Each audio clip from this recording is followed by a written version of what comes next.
दृष्टि में कोई ऐसा साधु नहीं लाखों लोगों को इकट्ठा कर सकेगी बापू। और इस षड्यंत्र को अमली जामा पहनाने में पूरा राजनीतिक चक्रवात को इस्तेमाल किया गया। तब मुझे ये समझ में नहीं आया कि जब अरेस्ट किए गए बापू तो मध्य प्रदेश में वहां शिवराज सिंह चौहान 1600 पुलिस वाले भेज रहा था। चुनाव आयोग के माध्यम से उन ईवीएम मशीनों के साथ छेड़छाड़ की जाएगी, बाकी कोई एक वोट मिलने वाला नहीं। सच ये है कि कांग्रेस के शासन में मैंने अनगिनत मुकदमे झेले, अनगिनत मुकदमे, और मैं संघ से जुड़ा हुआ आदमी भी रहा हूँ जिंदगी भर, और मेरी आस्था भी उसमें रही है। नरेंद्र भाई से मेरा कोई व्यक्तिगत वो नहीं है, कुछ भी नहीं। ऐसे ही अगर भारत के 70 लाख साधु सत्य के बिना पर अपनी आवाज उठा दे तो नरेंद्र भाई को सबके चरणों में बैठना ही पड़ेगा।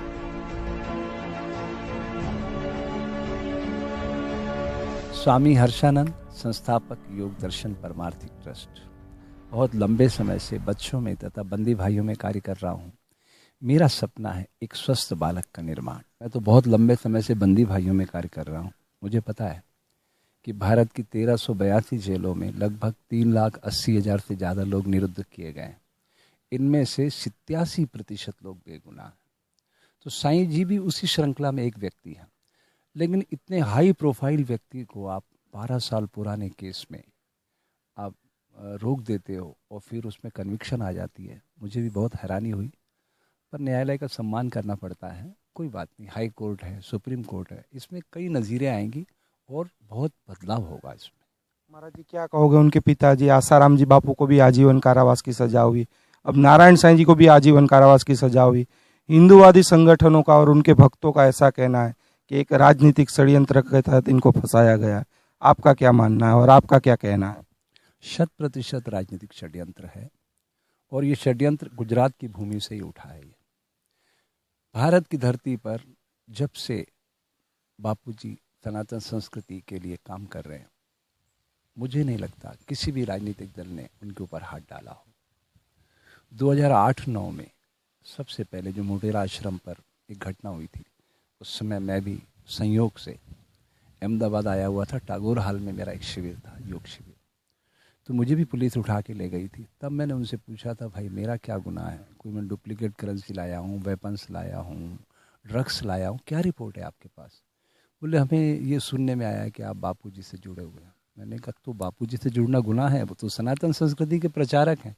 बोले नहीं नहीं, आजकल उनका और भाई जी का बहुत विरोध चल रहा है। तो मैंने कहा भाई जी कौन? बोले यहाँ के मुख्यमंत्री जी। तो ये एक गहरा षड्यंत्र है, और इस षड्यंत्र को अमली जामा पहनाने में पूरा राजनीतिक चक्रवात को इस्तेमाल किया गया है। मैं आपको कहना चाहता हूँ, ये घटना जब रिपोर्ट दर्ज की गई 11:30 बजे, तो वो जूनियर सब इंस्पेक्टर ने दिल्ली कमला नेहरू नगर में की थी, और घटना बताई थी जोधपुर की। तो दोनों जगह कांग्रेस की सरकार थी। दिल्ली में शीला दीक्षित थी और राजस्थान में अशोक गहलोत थे, और केंद्र में कांग्रेस की सरकार थी। तब मुझे ये समझ में नहीं आया कि जब अरेस्ट किए गए बापूजी, तो मध्य प्रदेश में वहां शिवराज सिंह चौहान 1600 पुलिस वाले भेज रहा था। मुझे ये बात बिल्कुल जच नहीं रही थी कि एक बीजेपी का व्यक्ति कांग्रेस वाले की बात माने। तो मैं उनसे मिला, शिवराज जी से व्यक्तिगत रूप से मिला। मैंने कहा शिवराज भाई, आपने 1600 पुलिस वाले भेजे उस व्यक्ति के लिए जिसका आप इतना आदर करते हैं, गुरु समान मानते हैं? तो बोले नहीं, मुझे ऊपर से आदेश था, मैं बंधा हुआ था। वो आदेश था नरेंद्र दामोदर दास जी मोदी का। तो मुझे तो साफ समझ में आ गया था कि गहरा षड्यंत्र चल रहा है। पर बात ये है, आज अगर वो बापूजी या साईं जी खुल के ये सब बोल दें, तो आज राजनीतिक शक्ति उनके हाथों में, वो आश्रमों का बहुत बड़ा नुकसान कर सकते हैं। सारे डॉक्यूमेंट झूठे सच्चे तैयार करवाए जा रहे हैं, तो ये भी सब तैयार किए जा सकते हैं। महाराज जी आपने जिक्र किया नरेंद्र मोदी का, तो नरेंद्र मोदी उनके सत्संगों में आया करते थे और बापू से आशीर्वाद लिया करते थे, तो वो क्यों षड्यंत्र करेंगे और वो क्यों फंसाएंगे? आप बीजेपी की बात कर रहे हैं। बीजेपी एक संगठन है। अब वो प्राइवेट लिमिटेड कंपनी बनाना चाहते, दोनों भाई मिलकर, नरेंद्र भाई और अमित भाई। पूरे संगठन पे कब्जा कर चुके हैं। अच्छे अच्छे विद्वान लोग कुछ नहीं बोल पा रहे। तो एक मतलब साधु आदमी हो तो कपास की तरह होता है उसका जीवन। राजनीति तो बहुत षड्यंत्र से चलती है, उसमें साम दान दंड भेद सारे रंग दिखाए जाते हैं। सीबीआई डायरेक्टर आलोक वर्मा, जो सारी फाइलों को खोलने वाला था, रातों रात उसको हटा दिया गया। सारे देश की एजेंसियों को धीरे धीरे धीरे धीरे कमजोर किया जा रहा है। क्यों? क्योंकि वो ये चाहते हैं कि भारत में अब कोई भी राजनीतिक दल उनके सामने उनके आकार को छू ना सके। वो जनतंत्र को तो नेस्तनाबूद करना चाहते हैं। तो उन्होंने उसी षड्यंत्र के तहत एक ऐसे व्यक्ति को बंद करवाया जिनके वो चरणों में बैठते थे। आप समझिए इस बात को। भारत की धरती पर मेरी दृष्टि में कोई ऐसा साधु नहीं जो लाखों लोगों को इकट्ठा कर सके, वो बापूजी है। और बापूजी के वो चरणों में बैठता था। अब वो बन गया देश का प्रधानमंत्री। अब उसे शर्म आने लगी चरणों में बैठने में। अब वो बराबरी पे बैठना चाहता है। उसका अहंकार बड़ा हो गया ना, ये प्रॉब्लम है। तो अब ऐसे तो फंसा नहीं सकते थे और किसी कारण से। ये बहुत ही आसान काम है। आपको पता है, राजस्थान की भूमि पे एक विधानसभा क्षेत्र है झालरा पाटन, जहाँ से वसुंधरा राजे आया करती है। 50 रुपए में आज भी वहाँ एक बालिका अपना जिस्म आपके लिए समर्पित कर देती है, मात्र 50 रुपए में। अगर उसे आप 10,000 रुपए या 10 लाख रुपए या 10 करोड़ रुपए दिखा दो तो वो किसी के खिलाफ भी रिपोर्ट कर सकती है। तो कानून तो देखिए, जिस इन्वेस्टिगेशन की हम बात कर रहे हैं, एफआईआर कौन लिखता है? थानेदार। और थानेदार को अगर 10 करोड़ रुपए का प्रलोभन दे दो तो किसी का भी जीवन खराब कर सकता है। तो मुझे तो साफ ही दिख रहा था कि गहरा षड्यंत्र है।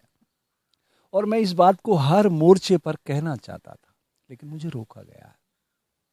लेकिन मैं ऐसा मानता हूं, सत्य परेशान हो सकता है, पराजित नहीं। ये तो हम पहले मिला के साधु बने हैं। साधु का धर्म है समाज की सोई हुई चेतना को जागृत करना।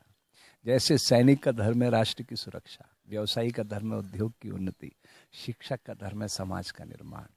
ऐसे ही अगर भारत के 70 लाख साधु सत्य के बिना पर अपनी आवाज उठा दें तो नरेंद्र भाई को सबके चरणों में बैठना ही पड़ेगा।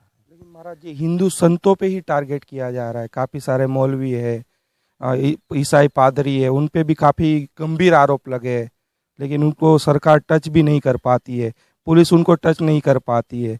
तो उसके विषय में क्या कहो? आपका बहुत अच्छा प्रश्न है। लंबे समय तक इस देश पे कांग्रेस ने शासन किया है। वो कांग्रेस की नीति रही कि ये 20% लोग जो हैं मुस्लिम भाई, इनके माध्यम से लीडरशिप डेवलप की गई है ना, उनको टारगेट किया गया। अब इसके अगेंस्ट मोदी जी उस 80% को टारगेट कर रहा है। लेकिन मैं एक बड़ी बात कहना चाहता हूँ जिसपे समाज की दृष्टि नहीं है। बीजेपी का जो वोटर्स है, ब्राह्मण, क्षत्रिय, वैश्य, मान लो हम सब बीजेपी को वोट करते हैं, तब भी उसके पास सिर्फ 20% वोट है। अब वो जीतने के लिए 30% वोट चाहिए। वो 10% वोट कहाँ से आएंगे? मैं दावा करता हूँ इसी के माध्यम से, मतलब चुनाव आयोग के माध्यम से उन ईवीएम मशीनों के साथ छेड़छाड़ की जाएगी। बाकी कोई एक वोट मिलने वाला नहीं है। कोई मुस्लिम उनको वोट देने वाले नहीं, कोई ईसाई उनको वोट देने वाले नहीं। तो वोट आएगा कहाँ से? कोई दलित उनको वोट देने वाले नहीं। और यकीनन इससे भारतीय प्रजातंत्र बहुत कमज़ोर हो जाएगा। इसको वापस खड़ा करने में बहुत लंबी यात्रा करना पड़ेगी।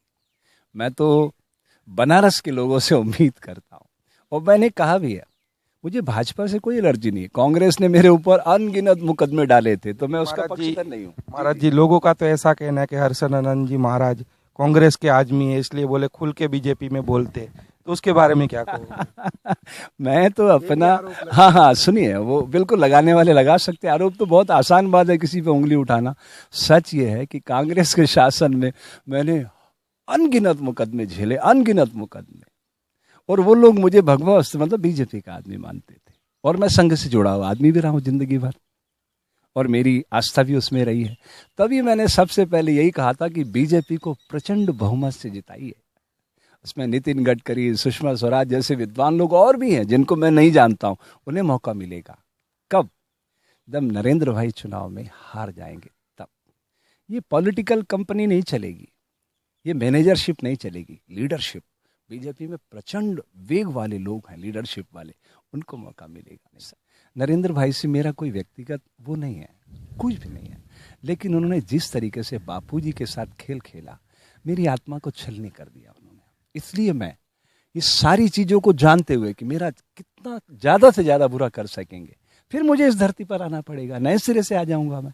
मेरा संकल्प है भारत की धरती पे एक स्वस्थ बच्चे को आकार देना। ताकि मैं दिखा सकूं कि हर बच्चा विवेकानंद की तरह प्रकट होता है। हम ही उसे हिंदू, मुस्लिम, सिख, ईसाई बना के बांट देते हैं। एक संपूर्ण मानव को हम बांट कर खंडित कर देते हैं, जबकि भारत के ऋषि कहते थे सर्वे भवन्तु सुखिनः, जगत के सब जीवों का कल्याण हो। दो चीजें हो जाए ना भारत में, आपको विश्वास से कह सकता हूं मैं। पहला, मोबाइल से मतदान का अधिकार, नेट बैंकिंग की तरह। जब मैं नेट बैंकिंग से आपको पैसा दे सकता हूं, तो मेरे प्रत्याशी को वोट क्यों नहीं दे सकता? दूसरा, नोटा को प्रत्याशी का दर्जा। अगर समाज ने सारे प्रतिनिधि अस्वीकार कर दिया, तो उन सबको चुनावी समर से बाहर किया जाए और नए कैंडिडेट लाए जाए।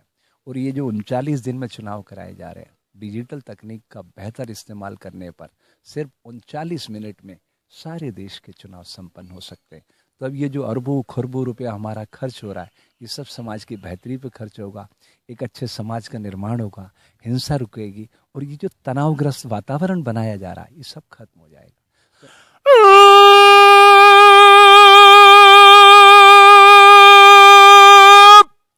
हे मात बजा निज शुचि वीणा, वह ज्योति जगा मेरे उर में, जिससे सेवक बनकर तेरा निर्भय विचरूं भूमंडल में, कर दूर अज्ञान अंधेरे को नव ज्योति जगा दूं भारत में। हे मात प्रदान करो शक्ति, जिससे अविराम बढ़ूं पथ में। ये थे महाराज जी का साफ तौर पे यही कहना था कि हिंदू संतों पे षड्यंत्र हो रहा है, जैसे संत आसाराम जी बापू हो गए, और कल सूरत सेशन कोर्ट ने नारायण साईं जी पे आजीवन कारावास की सजा दे दी। मतलब नारायण साईं जी और आसाराम जी बापू पे गहरा राजनीतिक षड्यंत्र है, महाराज जी ने खुल के बताया। कैमरामैन अंजनी के साथ नीलेश ठक्कर, सूरत से रफ्तार न्यूज। हमारे चैनल को सब्सक्राइब करें, उसके लिए सब्सक्राइब बटन दबाएं। नए वीडियोज का नोटिफिकेशन पाने के लिए